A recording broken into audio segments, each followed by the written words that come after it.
A regulação dos bônus a grandes executivos, tornada pública pelo Banco Central, é o tema da conversa com o sócio do escritório Velosa Giroto Advogados, José Carlos Mota Vergueiro. Boa noite, doutor Vergueiro. O que é que o senhor destaca hoje? Boa noite, Guto. Obrigado pela oportunidade, mais uma vez. O tema de hoje à noite é pagamento de bônus a executivos de instituições financeiras. Você vai falar em detalhes daqui a pouquinho. O comentarista Jorge Vidot está com a gente ao vivo nesta edição. E hoje nós recebemos o sócio do Velosa Giroto Advogados, Dr. José Carlos Mota Vergueiro. Ele tem uma ampla experiência no trato com investidores aqui do Brasil e do exterior também. Daqui a pouquinho nós vamos falar sobre bônus pagos a executivos com ele. Mas nessa primeira participação, quero perguntar ao doutor Vergueiro, prazer tê-lo conosco, doutor Vergueiro. O senhor que tem essa experiência toda, esse trato com os investidores internacionais, o que o Brasil nesse momento representa aos olhos de quem está lá fora, por exemplo, em meio a essa crise europeia, preocupação com a recuperação dos Estados Unidos? Ok, Guto.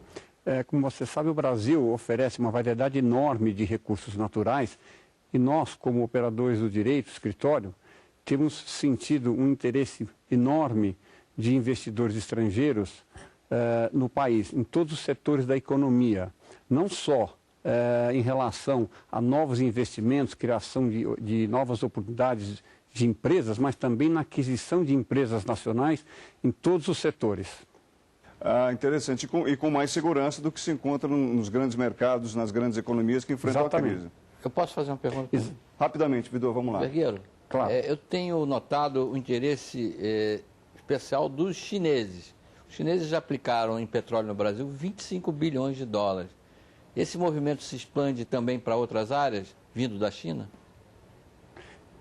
Sim, nós temos sentido que os chineses estão extremamente interessados em todos os setores da economia, da siderurgia, construção civil, setores elétrico, eletrônico, enfim, a gente tem recebido consultas, vamos dizer, mensais sobre novas oportunidades de negócios aqui no Brasil, inclusive em relação a terras, enfim, todo tipo de investimento, oportunidade que se oferece.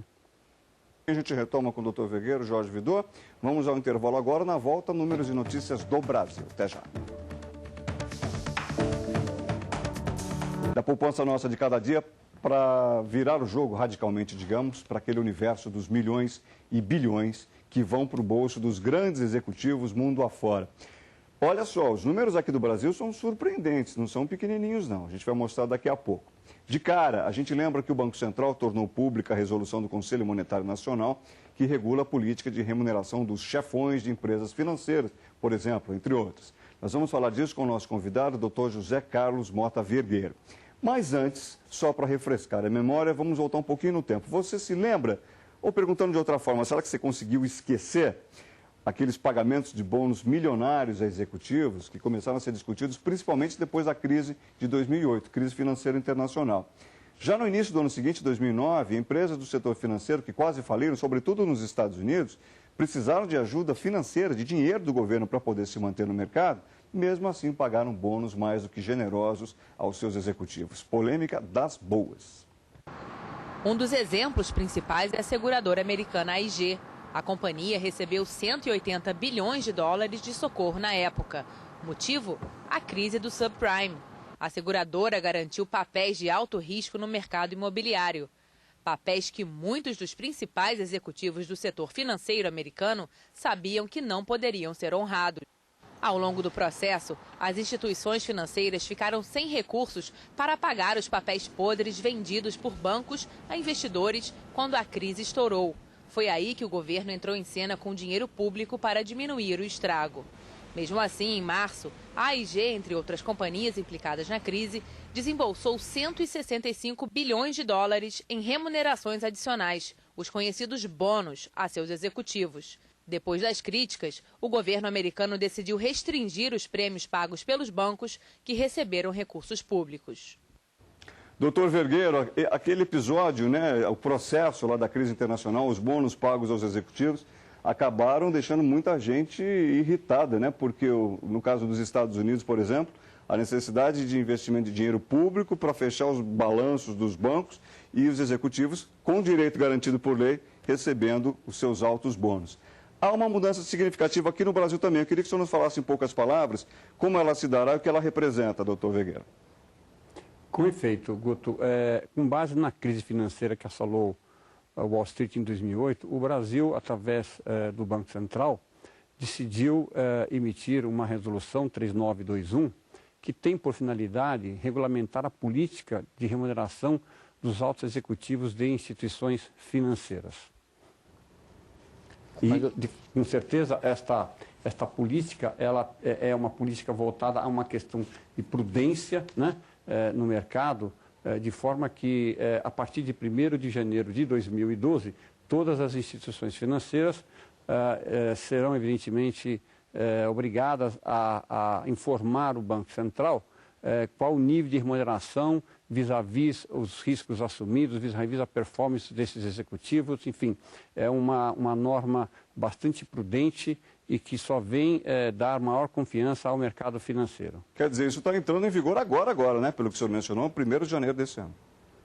Exatamente. Embora a resolução tenha sido emitida em novembro de 2010, em direito nós chamamos que ela tem uma eficácia contida, ou seja, ela passou a vigorar na data da sua publicação, mas a sua eficácia, né, passou a ser a partir de 1º de janeiro de 2012, de forma que os pagamentos dos bônus desses executivos no ano de 2013, né, terão que ser levados em conta o período de 2012. A lei entra em vigor, na verdade, a sua eficácia é a partir de 1º de janeiro de 2012. Doutor Vergueiro, a gente vê aí, principalmente antes da crise, a gente via o noticiário falando, os executivos de tal empresa americana ganharam não sei quantos milhões no ano de bônus e tal. A gente vai ver isso aqui no Brasil também, os jornais falando dos nossos executivos financeiros, quanto eles vão ganhar? Eu entendo que não. Eu acho que é extremamente também desagradável falar, evidentemente, dos bônus que são percebidos por esse executivo, até por uma questão de sigilo, né? Eu acho que os bancos, de um modo geral, devem ter, evidentemente, precaução, prudência no pagamento desses bônus e entendo que a informação que o Banco Central terá do nível de pagamento desses executivos, ela deve ficar contida apenas no Banco Central e, evidentemente, em relação à Receita Federal, para que o imposto correspondente seja pago. Doutor Vergueiro, vamos dar uma ideia ao nosso assinante do que a gente está falando, porque o jornal O Globo já trouxe um levantamento, uma matéria bastante focada nesse aspecto, que a gente vai agora mostrar para o nosso assinante acerca desses números. Olha só, por exemplo, os setores aqui no Brasil que devem pagar maiores remunerações são mineração e construção civil. Os prêmios podem corresponder até 10 salários, ali está escrito mínimos, mas são salários mensais. Ou seja, ao longo do ano, o total podem receber em bônus até 10 salários mensais. No caso de 2011, os executivos brasileiros ficaram entre os mais bem pagos do mundo. Isso é uma constatação, vamos ver o que a gente revela aí. Olha só, no Brasil até 72% do salário anual foi recebido em bônus. Né? As fontes das consultorias estão ali relatadas. Nos Estados Unidos, essa bonificação chegou a 80%. Claro, falamos aí de empresas de todos os setores, não exclusivamente financeiros. Nós superamos, por exemplo, o México, que veio com 61%. Até o Reino Unido, 50% do salário anual se refletiu em bônus. E a Argentina teve 43%. Temos ainda mais... E aí sim, falando em termos de diretores de empresa. O primeiro quadro falou-se de presidentes. Aí os diretores de empresas, que no caso brasileiro, a remuneração adicional até supera a dos postos equivalentes nos Estados Unidos. 48% do salário anual contra 45% nos Estados Unidos. E depois em México, vem Argentina e Reino Unido com 33%. É uma garantia do executivo, mas há necessidade também de haver essa normatização. Vamos lá. E olha, aqui um aspecto interessante, por que os brasileiros acabam recebendo mais? Primeiro motivo, crescimento econômico, né? Faturamento maior e lucro maior nas empresas brasileiras. A competição agressiva aqui no Brasil, em busca dos bons profissionais, acaba resultando também no oferecimento de bônus mais interessantes. Terceiro motivo, os executivos brasileiros nas empresas nacionais estão mais próximos do alto comando das empresas, se fazem lembrar muito mais diretamente do que aqueles chefões de subsidiárias empresas estrangeiras por exemplo, baseadas aqui no Brasil, já que estão mais distantes das matrizes. A gente volta a esse tema com certeza. Essa edição vai ficando por aqui. O nosso boa noite em companhia do Dr. Vergueiro. Um tema, uma palavra. Diria confiança no sistema financeiro brasileiro. Prazer recebê-lo sempre, Dr. Vergueiro. Até uma próxima vez. Obrigado ao nosso Jorge Vidor. Obrigado a você que gentilmente nos acompanha. Uma ótima noite. Até amanhã, se Deus quiser. Boa noite. Até amanhã.